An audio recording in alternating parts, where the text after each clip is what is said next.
Olá, meu nome é João Carvalho, do canal João Carvalho, Mentoria e Questões para Passar. Nesse vídeo venho trazer para vocês um conteúdo do concurso Hemominas, na verdade aqui uma revisão final do tópico de legislação para esse concurso, né? Esse tópico vale tanto para os cargos de nível médio como os cargos de nível superior. Então, sem mais enrolação, vamos ao vídeo. Trouxe aqui primeiro um conteúdo do Estatuto dos Funcionários Civis do Estado de Minas Gerais, trazendo aqui alguns artigos e pontuando aqui algumas diferenças que eu acredito que podem estar na sua prova.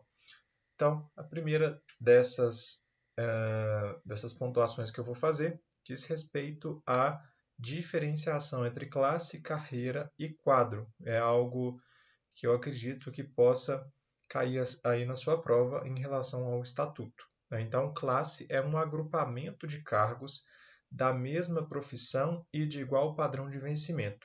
Carreira, conjunto de classes da mesma profissão escalonadas segundo os padrões de vencimento. Então, a gente percebe aqui, inicialmente, se a gente fosse colocar em ordem do menor para o maior, classe é uma categoria de menor extensão, ao passo que carreira já é algo mais ampliativo, né? A carreira é o conjunto de classes. Então a gente pode pensar classe como um agrupamento de menor volume, carreira, por sua vez, já é maior, inclusive englobando classe.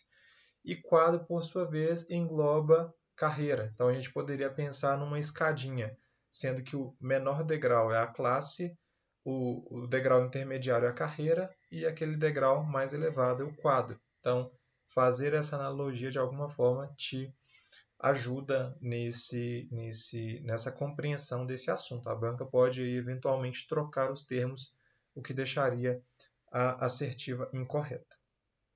O artigo 12 também, acredito que é um artigo que merece atenção. Os cargos públicos, segundo esse estatuto, podem ser providos por. Então, a gente tem aqui as formas de provimento, né? Nomeação, promoção, transferência, reintegração, readmissão, reversão e também o aproveitamento. Nomeação é o mais comum, né? Então, se a pessoa passa em um concurso público, ela é nomeada, ou se de alguma forma ela é nomeada para alguma função específica. Promoção, ela pode, então, de acordo com a carreira do cargo dela, ser promovida, dependendo aí se ela consegue atingir os requisitos necessários. Transferência, né, a pessoa pode ser transferida. A gente tem ainda a reintegração, quando a pessoa é ali, eventualmente,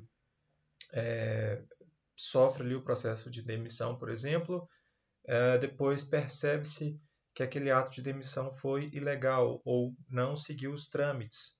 A pessoa consegue comprovar que não tinha razão de ser demitida, então ela é reintegrada. Readmissão, reversão, no caso aqui de uma pessoa que foi aposentada e consegue retomar ao serviço, o aproveitamento, né? Quando a pessoa fica em disponibilidade por N motivos, como por exemplo o cargo extinto, então ela pode ser aproveitada assim que possível. Dando seguimento, o artigo 23 ainda é um artigo que merece nossa atenção. Estágio probatório é o período de 2 anos de efetivo exercício do funcionário nomeado em virtude de concurso e de 5 anos para os demais casos. Muita atenção aqui. Na Constituição Federal, e a gente sabe que atualmente esse período, na verdade, é 3 anos. Só que na legislação ainda consta esses 2 anos. Então, se a banca quiser cobrar a literalidade desse assunto e colocar 2 anos, a questão estaria aí correta. A gente ainda tem essa questão aqui dos 5 anos para os demais casos, que são casos ali de servidores que foram aí colocados anteriormente à legislação atual, então tem aí esse prazo específico. Artigo 66.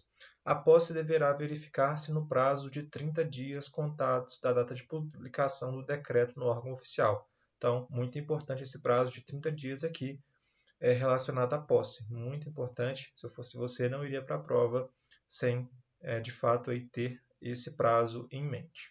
Artigo 70. O exercício do cargo ou da função terá início dentro do prazo de 30 dias. Então, tanto posse como exercício, a gente tem a esse prazo de 30 dias associado. Avançando aqui para o artigo 120, vencimento é a retribuição paga ao funcionário pelo efetivo exercício do cargo correspondente ao padrão fixado em lei.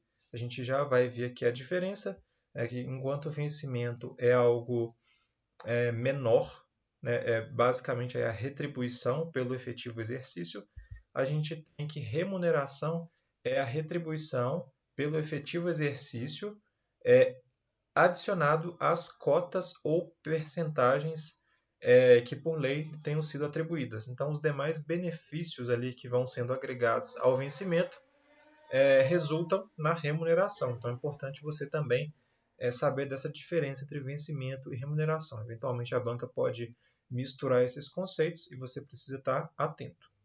Artigo 132. Será concedido ajuda de custo ao funcionário que, em virtude de transferência, remoção, designação, passar a ter exercício em nova sede ou quando designado para serviço ou estudo fora do Estado.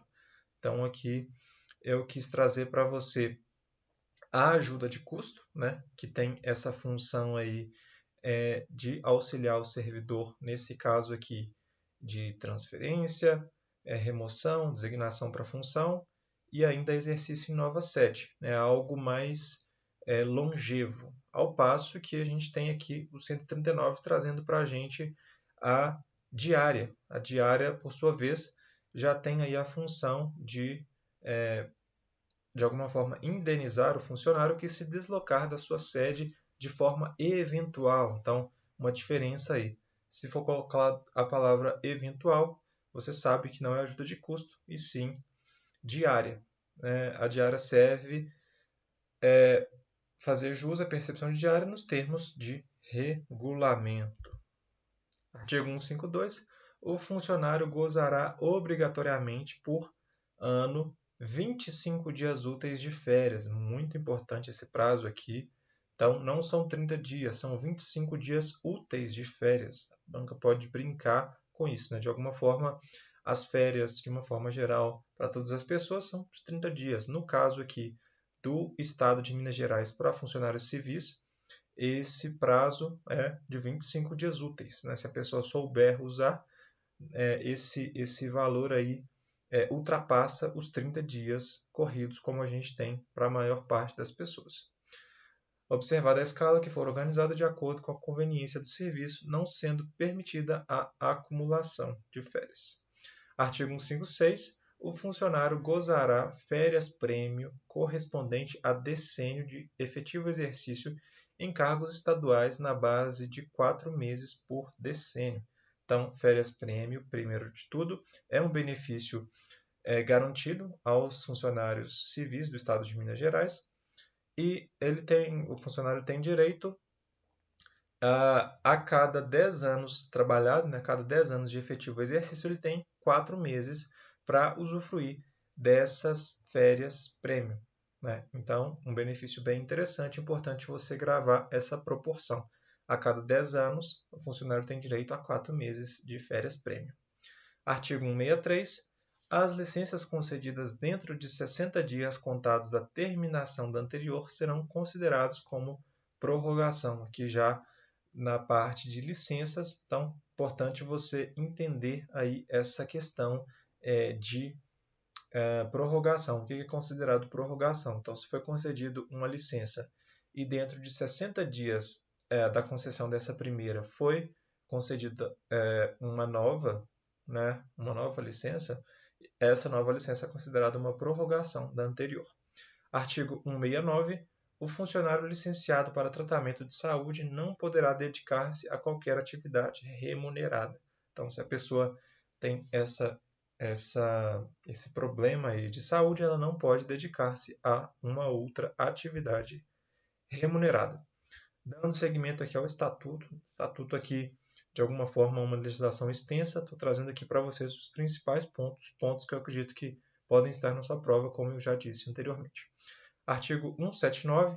Depois de 2 anos de exercício, o funcionário poderá obter licença sem vencimento ou remuneração para tratar de interesses particulares. Então, toma cuidado mais uma vez com esse prazo aqui de 2 anos, né? A gente sabe que a estabilidade atualmente, conforme inclusive a Constituição Federal, são 3 anos, mas esse diploma legal ainda traz aqui esse prazo de 2 anos, né? Então, mas uma outra informação importante, licença para tratar de interesse particular é sem vencimento, né? Sem remuneração, e a pessoa precisa ter aí atingido, no caso aqui, 2 anos de efetivo exercício. Artigo 187. O funcionário adquirirá estabilidade depois de 2 anos de exercício, quando nomeado em virtude de concurso público. Mais uma vez, esse prazo aqui não se aplica na prática, mas ainda consta no referido diploma legal. E 5 anos de efetivo, o efetivo nomeado sem concurso, aqui um caso transitório daqueles servidores mais antigos. Artigo 201.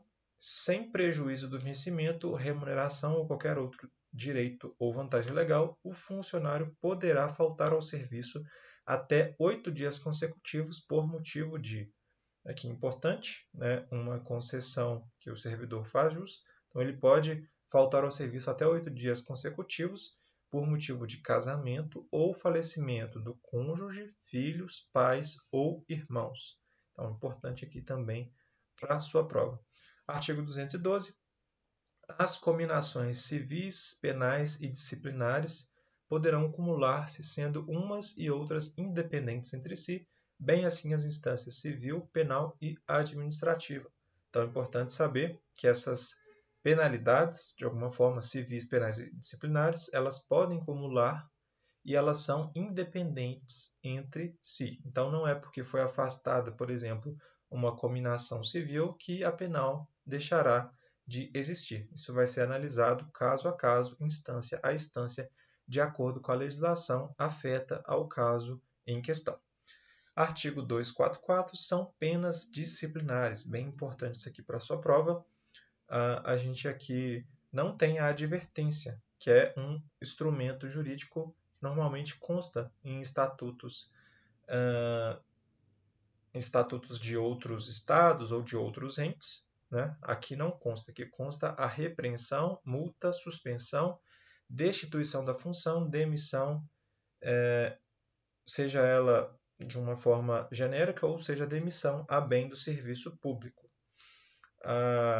As penas de repreensão, multa e suspensão prescrevem no prazo de 2 anos e a de demissão por abandono do cargo no prazo aí de 4 anos. São importantes esses prazos aqui para sua prova. Né? A gente tem a repreensão como algo mais leve, a suspensão intermediária e a demissão ou destituição da função algo mais gravoso. Aqui já mudando a legislação em questão, estamos analisando agora a Lei Geral de Proteção de Dados. Para os fins dessa lei, considera-se, aqui eu trouxe para vocês alguns conceitos do artigo 5º, que é um artigo que eu considero importante dessa legislação.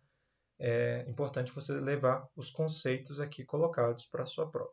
Então, dado pessoal, informação relacionada à pessoa natural identificada ou identificável. Dado pessoal sensível é um dado pessoal sobre origem racial ou étnica, convicção religiosa, opinião política, filiação a sindicato ou organização de caráter religioso, filosófico ou político, dado referente à saúde ou à vida sexual, dado genético ou biométrico, quando vinculado a uma pessoa natural.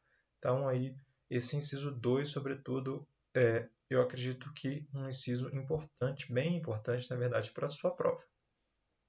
Avançando aí para o artigo 52, os agentes de tratamento de dados, em razão das infrações cometidas, ficam sujeitos às seguintes sanções administrativas. Então, aqui as sanções para aquelas pessoas que cometerem infrações aqui colocadas na Lei Geral de Proteção de Dados. Então, uma dessas penalidades é a advertência, com indicação de prazo para adoção de medidas corretivas, multa simples, de até 2% do faturamento da PJ, grupo ou conglomerado, excluídos os tributos, limitado no total a 50 milhões de reais por infração. Então, aqui, de alguma forma, há alguns parâmetros que são importantes, de alguma forma, você ter uma noção para a sua prova. É possível ainda a aplicação de multa diária, observado o limite total que se refere ao inciso 2, ou seja, R$ 50 milhões. 4. Publicização da infração após devidamente apurada e confirmada sua ocorrência. Bloqueio dos dados pessoais a que se refere a infração até sua regularização. Temos ainda eliminação dos dados pessoais a que se refere a infração, suspensão parcial do funcionamento do banco de dados a que se refere a infração, pelo período máximo de 6 meses, prazo aqui, então, algo importante para a sua prova. Esse prazo é prorrogável por igual período até a regularização da atividade de tratamento pelo controlador. Temos ainda suspensão do exercício da atividade de tratamento dos dados pessoais a que se refere a infração pelo período máximo de 6 meses, prorrogável por igual período. E ainda proibição parcial ou total do exercício de atividades relacionadas a tratamento de dados. Aqui a gente finaliza, então, alguns pontos da Lei Geral de Proteção de Dados, avança para a Lei 10.205 de 2021. Eu vou pedir uma atenção aqui para vocês aos artigos 14 e 15. Não trouxe os artigos aqui, de alguma forma eles são extensos. Eu acredito que esse vídeo aqui não seria tão agradável, tão fácil de consumo para vocês. Então, oriento que vocês, depois de terminado esse vídeo, visualizarem, acessarem a referida lei e darem aí uma atenção aos artigos 14 e 15. Trouxe aqui ainda Declaração Universal dos Direitos Humanos, especificamente aí, trazendo o artigo 14. No tópico 1 diz que todo ser humano vítima de perseguição tem o direito de procurar e de gozar asilo em outros países. Tomem cuidado, porque esse artigo pode ser colocado de uma forma isolada e você tem que assinalá-lo como verdadeiro. No entanto, esse direito, conforme diz o tópico 2, não pode ser invocado em caso de perseguição legitimamente motivada por crimes de direito comum ou por atos contrários aos objetivos e princípios das Nações Unidas. Então, a pessoa não pode simplesmente cometer um crime, por exemplo, e, de alguma forma, gozar desse asilo de uma forma irrestrita. Então, tomem cuidado se a banca vai cobrar de forma isolada ou de forma conjunta os tópicos 1 e 2 do artigo 14. Artigo 26 desse diploma legal diz que todo ser humano tem direito à instrução. A instrução será gratuita, pelo menos nos graus elementares e fundamentais. Os graus elementares antecedem aí o ensino fundamental. Então, tanto os graus elementares como fundamentais, pelo menos esses, na verdade, serão gratuitos. A instrução elementar será obrigatória. Então, é obrigatório, segundo esse diploma legal, a instrução elementar. A instrução técnico-profissional será acessível a todos, bem como a instrução de nível superior. Esta, ou seja, essa última, a instrução superior, baseada no mérito da pessoa em questão. Então, trouxe aqui para vocês um apanhado de legislação que pode cair na sua prova. Peço para que você tente dar uma lida nas legislações, pelo menos aí de forma rápida, para você pelo menos entender aí do que se trata cada uma dessas legislações e a forma em que o constituinte, a pessoa que elaborou aquela norma, tem a percepção do que consta nessas referidas legislações. Se você já tiver essa noção de como cada um dos assuntos é colocado, você eventualmente já vai chegar na prova preparado para entender se aquele item é verdadeiro ou falso, tá bem? Se você gostou desse vídeo, não se esqueça de se inscrever nesse canal, curtir, compartilhar, deixar seus comentários com sugestões para próximos vídeos e demais detalhes que vocês queiram mencionar. Desejo aqui uma excelente prova para você e fico à disposição pós-prova, se vocês quiserem me encaminhar a prova com alguma dúvida, principalmente aí no que diz respeito a essa parte geral. Se tiver alguma parte específica, infelizmente, como eu não sou da área de saúde, dessa área médica, eu vou ficar devendo para vocês. Mas essa parte de legislação, na parte de português, eu posso aí dar algum suporte para vocês, tá bem? Fico aí à disposição. Muito obrigado e até uma próxima.